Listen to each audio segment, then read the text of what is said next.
கவுரவர்களிடம் முதலில் தூது போனது உலூக முனி. இரண்டாவதாக சஞ்சயன் போனான்.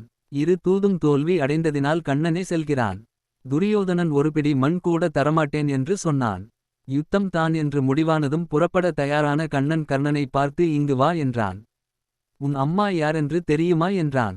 கர்ணன் மனசில் நீண்ட நாட்களாய் உறுத்தி கொண்டிருந்த கேள்விக்கு பதில் கிடைக்கப் போகிறது.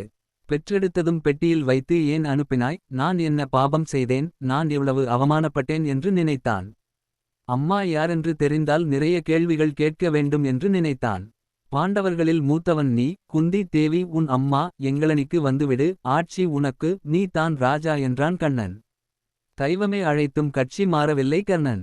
நீ மாய கண்ணன், உன் பேச்சை நம்ப முடியாது என்றான். என்னையும் துரியோதனனையும் மோதவிட்டு அழகு பார்க்காதே, நான் உங்களனிக்கு வந்தால் சாமி சிரிக்கும் என்றான். எனக்கு சோறு போட்டு அடையாளம் தந்த நண்பனுக்கு துரோகம் செய்தேன் என்று உலகம் பழிக்கும், நன்றி கெட்டவனாக இருக்க நான் விரும்பவில்லை என்றான் கர்ணன். கர்ணன் பேச்சை கேட்டு ஆச்சரியப்பட்டான் கண்ணன்.